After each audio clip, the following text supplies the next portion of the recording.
자, 이제 월요일이면 아마 월요일쯤 할 것 같습니다. 윤석열 대통령이 이제 이 전반적인 국정 운영에 대한 어떤 이 총선 결과에 대한 국정 운영의 방향 이런 것들을 좀 이제 정리를 하실 것 같고 지금 아마 조만간 이제 뭐 비서실장 뭐 등등을 임명할 것 같은데 저는요 이렇게 생각합니다. 일단 대통령이 지금 처음으로 국민들 앞에 나오는 장면이잖아요. 네, 그러면 어쨌거나 이번 총선에 나타난 민의는 대통령의 국정 운영 스타일, 즉 맞습니다. 우리가 거듭 이야기하지만 음, 대통령의 국정 운영 방향은 정말 옳습니다. 맞아요. 지금요 대통령이 지금 저 보면 지금 우리 국제 정세가 정말 급박하게 돌아가고 있습니다. 지금 미국과 일본이요. 지금 뭐 우리 총선에서 그냥 서로 싸울 때 완전히 지금 결합을 해버렸어요. 결합을 하면서 미일 간에 지금 합의를 해서 지금 여러 가지 어떤 이걸 하고 있는데, 그러니까 윤 대통령이 지금 사실 이 국내 문제 때문에 지금 외교를 지금 제대로 못 하고 있는 상황 아니겠습니까? 그다음 우리가 한미를 잘 엮어놨는데 지금 우리가 국내 문제 때문에 발목이 잡는 상황에서 이 대통령의 특기가 지금 발휘를 못 하고 있어요.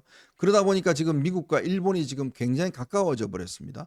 자칫 대한민국이 소외될 수 있는 가능성이 있어요. 음, 자, 이런 문제가 있는 만큼 대통령이 빨리 좀 털고 일어나야 된다. 그러기 위해서는 이번에 국민들이 요구한 게 대통령님 방향은 옳습니다. 독심 옳지만 그 해나가는 과정에 있어서의 어떤 스타일 변화가 필요합니다. 네, 라는 걸 이야기를 한 거 아니에요. 그렇죠. 소통도 필요하다. 뭐 이런 음, 이야기를 한 거 아니겠습니까? 음, 그렇다면 첫 번째 저는 대담부터 좀 다른 방식으로 해야 된다. 이제는 대담하시지 마시고 지난번에요. 담아. 50분 그 어려워할 때 내용 자체는 구구절로 옳죠. 근데 사람들이 50분 동안 듣는 사람이 없지 않습니까? 그 스타일을 보는 거거든요. 그러니까 저는 이번에 담아도 정말 짧게 그 국민들에게 진심으로 어떤 이 이야기를 하시고 질문도 좀 받으셔야 된다. 그러면서 아, 대통령이 좀 이제 바뀌셨구나. 라는 어떤 인상을 주도록 해야 되고 두 번째로는 이 총리 인선을 하기 전에 저는 이재명 대표와 이제 만날 필요가 있다고 봅니다. 아까 이야기했듯이 피고인 이재명과 제1당 대표 이재명은 다릅니다. 다르게 접근해야 되거든요. 그리고 지금 190석에 지금 움직일 수 있는 능력이 있기 때문에 현실적으로 무시할 수 없습니다. 그렇죠. 그렇다면 이재명 대표와의 어떤 회담 이거를 먼저 하고 난 다음에 저는 그 다음에 총리를 지명하는 게 옳은 것 같아요. 그것도 방법이네요. 그러니까 이제 수순으로 봐서는 총리 지명한 다음에 이재명 대표를 만나게 되면은 이재명 쪽에서도 저 총리가 마음에 안 들면 또 뭔가 또 반대하거나 비토해버리죠. 비토할 수 있는 그게 있는데 이재명과 먼저 만나서 총리 문제에 대해서도 거기서 한번 뭐 의견 교환이 가능하지 않겠습니까? 그래서 저는 그게 훨씬 더 대통령의 그 스타일이 바뀌었다. 네. 바뀌었다 하는 점을 보다 더 효과적으로 또 네. 선명하게 국민들에게 알릴 수 있는 좋은 이벤트가 될 수 있겠다는 생각이 듭니다. 그러면 저는 이 대통령이 어떤 이번 대선 과정에서 있던 이런 부분에 대한 국민들이 그래 이제 좀 알았으면 됐어. 대통령을 인정해주고 그 다음부터 대통령이 저는 이제 외교 문제에 좀 빨리 집중해야 된다. 지금 외교가 좀 간단치 않습니다. 지금 국제 정세가 여러 가지 어려움이 우리가 진짜 맨날 무슨 뭐 대파 뭐 어쩌고 저쩌고 여기에 한 사이에 지금 국제 정세가 확 바뀌어 버렸어요. 그러니까 그런 것들을 좀 집중을 해야 될 것 같습니다. 그리고 그 다음에 이제 좀 이 대통령실도 좀 더 정무적인 기능을 강화하는 그걸로 좀 변화가 있어야 될 것 같고요. 그렇게 해서 좀 더 이제 여론에 민감한 우리가 이번에 결정적인 게 뭐냐면 여러분 보십시오. 김어준이가요 10억을 들였습니다. 여론조사를요 거의 300 몇 번을 했어요. 10억을 들여서. 그 돈이 어디서 나왔겠습니까? 그런데 이번에 보면 그걸 왜 했냐면요. 그렇게 여론조사를 합니다. 그러면 막 연재 같은 경우에 부산 연재 같은 경우에 김희정 의원이 져요. 막 그런 거 발표합니다. 막. 그러면 우리 속 선거운동원들의 힘이 빠져버려요. 그렇죠. 그리고 막 어떤 사람을 키워줘 버려요. 음, 그 짓을 이번에 한 겁니다. 진짜 여론 조작을 하는데 방법이 없어. 통제할 방법이 없어요. 그러면 우리도 뭔가 대책을 세워야 될 거 아니겠습니까? 그렇죠. 예, 그죠? 그렇죠. 예, 그러면 우리도 뭔가 이제 이 부분에 대한 대응책을 세워야 되고 김어준 보십시오. 그냥 이제 야당 의원들은요 방송 안 나가요. 나 김어준만 나가요. 김어준이 또 다 또 이렇게 막 부추겨 갖고 이제 뭐 그런 뭐 이야기를 막 하게 만들잖아요. 그렇죠. 그런 거를 우리도 정말 이제는 대응을 해야 되겠다. 그러면 대통령실의 정보와 그다음에 어떤 이 여론, 이 감지 기능 이거를 우리가 어제도 그 이야기했지만 민정수석실을 민정 이름이 아니더라도 네. 뭐 여론수석실이라도 해갖고 네. 여론을 좀 더 어떤 효과적으로 어떤 이 반응하는 그런 조직 개편도 저는 필요하다 생각이 들어요. 그럼요. 예, 그거를 뭐 뭐 어디다 갖다 놓더라도 민정수석실을 별도로 뭐 신설을 안 한다 할지라도 기존에 뭐 어디다가 그런 여론 수정 기능 네. 그야말로 날거의 여론. 그러니까 이게 보통 당정 관계라는 게 이게 당은 늘상 이제 대중 활동을 하다 보니까 밑바닥 여론을 수렴해서 대통령실에 그 전달하는 기능이 당 쪽에 있다. 그 네. 얘기가 틀린 얘기는 아닌데, 그러니까 대통령실이 여론을 그런 당으로부터 전달받는 여론만 갖고는 또 안 돼요. 네. 대통령실이 자체적으로 파악하는 여론도 있어야 되는 겁니다. 그래서 과거에 이게 민정의 정자가요.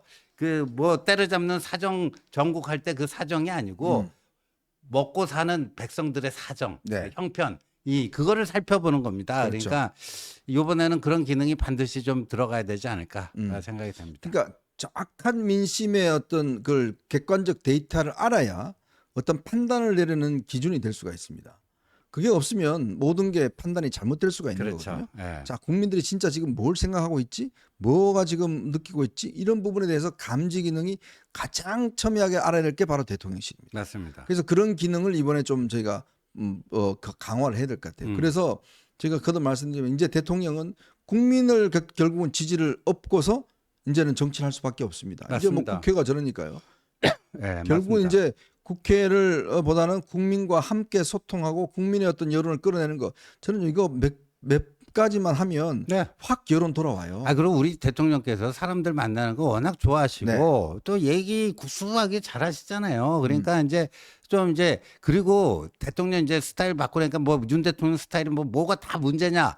그건 아닙니다. 네. 굉장히 좋은 점 많은데 저들이요 홍보 이미지 전쟁에서 우리가 좀 밀렸다. 그 얘기 많이 듣거든요. 그러니까 대통령 스타일이 약간 거칠다, 뭐 일방통행식이다.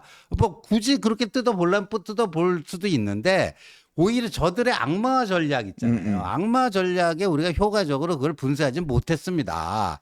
그러다 보니까 이제 뭔가 선제적으로 그 이미지 변신을 위한 이런 것들을 해 나간다면은. 저는 의외로 지금의 답답한 이 정국이 의외로 수월하게 풀릴 수 있는 그런 계기가 만들어줄 수 있지 않겠나 싶습니다. 제가 그래서 우리 이제 감독님이 20대예요. 그래서 제가 오늘 방송하기 전에 물어봤습니다. 왜 20대 여성층들은 이렇게 이 국민의힘에 대해서 부정적일까라고 물어보니까 어떤 그런 이야기를 해요. 최근에 그 서울의 봄이라는 영화가 있었지 않습니까? 네. 그게 뭐 1,000만 넘어갔잖아요. 그렇죠. 그러니까 이제 20대 여성분들 같은 경우는 어떤 메시지 뭐 이런 거보다는 어떤 직관적인 감성, 느낌 여기에 이제 지지 어떤 그 정책 의사를 많이 이야기하고 또 서로 간에도 정책 이야기를 잘 하지 않는다고 그래요. 그러니까 그런 어떤 이미지, 서울에 보면 나왔던 저 사람들이 지금 국민의힘이래 라는 어떤 이 참 이미지 조작. 그렇죠. 이런 게 실질적으로 많이 영향을 미친 거예요. 예를 들어 건국 전쟁을 보고 난 다음에 또 다른 생각을 가질 거잖아요. 그렇죠. 그러니까 그런 어떤 문화 전쟁에서도 사실 우리가 이 보수들이 굉장히 약한 게 맞는 거거든요. 맞습니다. 그러니까 그런 부분들은 정말 20대들한테는 말로 이렇게 막 설득하려는 거는 별로 소용이 없어요. 이미지로 뭔가 어떤 설득하려고 하는 그런 기제가 있어야지만이 이게 제가 볼 때 효과가 있을 것 같아요. 맞습니다. 예. 그리고 뭐 보니까 우리 또 현정님이 국민의 미래를 이런 식으로 좀 활용했으면 좋겠다. 저는 이제 아이디어가 이제 떠오르는 게 뭐냐면 가만 생각해 보니까요. 국민의힘과 국민의 미래가 굳이 합당할 이유가 있을까라는 생각을 해봐요. 왜냐하면 제가 이제 국회를 오래 나가다 보니까 그러면 예를 들어서 국민의 미래가 원래 이번에 지금 18석인가요? 뭐 17인가 18인가 그렇죠. 그래 됐죠. 그러면 여기 20명을 채워서 원내 교섭단체를 하나 만드는 거예요. 그러면 원내 교섭단체가 만들면 무슨 장점이냐면 각 상임위에 간사를 둘 수가 있어요. 맞아요. 교섭단체 대표 연설을 할 수 있어요. 교섭단체 대표 연설을 할 수 있어요. 간사도 둘 수 있어요. 그다음에 당 사무실 따로 하나 만들죠. 따로 얻어요. 그러면 이게 이제 지금 국회 전략에 보면 저쪽이 워낙 거대하잖아요. 그러니까 거대할 때 우리는 각계 전투를 하는 겁니다. 그러면 국민의 미래의 간사도 있고 국민의힘의 간사도 생기는 거예요. 어차피 둘이 한 몸인데 이렇게 만들어 놨으니 우리는 안 합친다. 그리고 여기를 아예 그냥 저 원내 교섭단체로 만들어서 각 그 저 간사들 두면서 네. 이걸로 쌍방으로 저쪽을 이제 공격할 경우에 음. 오히려 이 여당의 어떤 작전이나 이런 여러 가지를 좀 뭔가 할 수 있는 방법이 아닐까라는 제가 언뜻 그 생각이 들더라고요. 아이 굿 아이디어예요. 네. 예, 제가 보기에는 아주 굿 아이디어고. 근데 이재명 쪽은 저걸 못 해요. 왜냐하면 지금 통진당 세력 끌어들이고 좌파 단체 세력 끌어들이고 뭐 용해인 뭐 기본소득당 어차피 뿔뿔이 흩어지기로 약속돼 맞아요. 있어요. 약속돼 있고 그러니까 조국은 그쪽하고 어떻게 해가지고 뭐 교섭단체 만들어 보려고 하는데 그러니까 이재명 쪽은 우리가 이쪽으로 네. 국민의 미래를 별도의 교섭단체로 만들었을 때 이재명도 그럼 더불어민주연합을 그렇게 만들 수 있지 않느냐. 네. 이재명 쪽은 좀 사정이 다르다 어려워요. 이거죠. 못 만듭니다. 그러니까 저기는 조국 당은 절대 그렇게 만들어주지 않거든요. 그러니까 어차피 우리는 뭐 소수당이기 때문에 이제 뭐 지금 뭐 상임위원장 뭐 이런 거 뭐 못하니까 그러면 교섭단체 만들어서 2개 교섭단체로 싸우는 거예요. 그렇죠. 그러니까 2개는 한 몸이지만 머리가 2개 있는 이제 이걸로 저쪽을 갖다 교란시켜 버리면 마이크가 2개가 되는 거예요. 그렇죠. 네. 예? 마이크가 2개. 여기는 또 뭐 이뇨한 위원장이 뭐 저거 하면서 이뇨한을 그거 할수 있고. 당대표 시켜가 네. 국민의 미래 당대표 시켜가지고요. 거기서 그렇게 하면 되는 거예요. 예. 그래서 저는 이게 한번 생각해 봐야 될 거란 게 이걸 2개로 이걸 만약에 운영할 경우에 오히려 더 공격 지점에 효과적이지 않을까? 지금 사실은 우리가 힘으로 지금 뭐 밀어붙일 수 있는 방법 없습니다. 없어요. 그러면 게릴라전을 펼치는데 게릴라전을 양쪽에서 협공을 하는 게 오히려 더 저는 좋은 방법 같다라는 그렇죠. 건데 한번 그 뭐 생각해 보시고 그런 것들을 활용할 경우에 뭐 괜찮을 것 같다. 스피커가 2개나 되고 그럼요. 그리고 또 방도 따로 주고 어차피 뭐 90석이나 100석, 108석이나 뭐 방 하나 준 건데 방 2개 있으면 서로 이용하면 될 거 아닙니까? 그럼요. 예. 뭐 그런 것들 등등. 그래서 이게 국회라는 게 이제 지금부터는 이 아이디어 전쟁이거든요.